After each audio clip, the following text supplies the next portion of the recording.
This is Harsh from harshathlete.com. Today I'm going to be talking about how to measure your weight loss progress. There are three separate ways that you can measure your weight loss progress. None of them are complete in themselves. You need all three of them to make sure that you're measuring your weight loss progress accurately. The first one, which is pretty obvious, is to use your weighing scale to measure your weight loss progress. So you specify one weighing day, let's say every Friday or every Monday, and you step on the scale first thing in the morning in the nude if possible, so you get accurate representation of how much you've lost. This will give you an overall idea of where your weight loss is headed. If you're not losing any weight or gaining weight, then obviously you're not doing something right. But at the same time, it could also not be very accurate because you might have gained muscle and may not have lost any fat, but you might have gained muscle. So it could be an inaccurate representation of where you're headed. So what you do next is you also use tape measurements. You measure your abdomen, you measure your waist, you measure your hips, you measure your thighs, your calves, and your arms, and your chest. From week to week, you will notice either the measurements are going up or down. Preferably, most of your measurements should be going down or remaining the same. But especially your waist, your hips should all be going down. If they're going up, then obviously, and if the scale is going up, then you know that you're gaining more fat than you're gaining muscle. And that's something that you should take into account and change your efforts. And the third thing, which is very important, is you take pictures. You take pictures every month.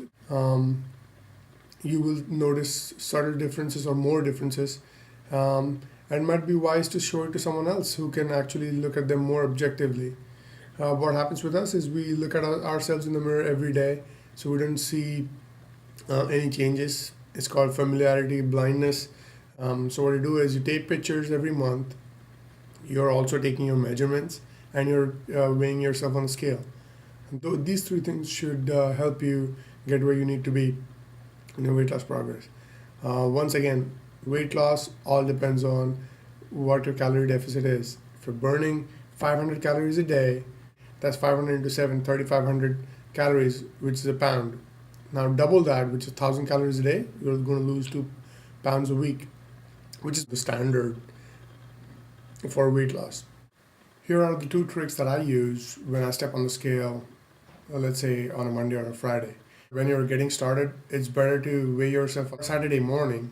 The reason being that most of us have, a set routine during the week, which kind of gets disturbed on the weekends. So a lot of us tend to eat clean and stay on schedule and stay on track during the week. But as soon as the weekend hits, everything's out the window. You go back to your old habits. There's food everywhere, and there's no real reason to get out and exercise. And that's when we fall off the wagon. When you step on the scale on Saturday, if you have not lost weight, that'll make feel guilty a little bit if you try to fall off the wagon on the weekend, because you know that you have not lost the weight as much as you should have, which will make you stay focused on your weight loss path. The second thing you need to do is, whatever weighing day you decide, the night before you need to eat only a salad. The reason I say only a salad is because a salad is low in carbs. Make sure you have like some chicken, fish, or beef on the salad, so you get your protein in. Use a low-fat dressing. And the reason you use a low-carb salad is because carbs help retain more water, which is what you do not want. So eat a salad that is low in carbs, and drink lots of water during the day, which will help you flush more water out of your system. And then after you're done with your dinner, go out for a walk or a jog for at least 30 to 45 minutes, which will help you more weight in terms of water. So when you step on the scale the next day, you'll get a more accurate representation of where your weight loss is.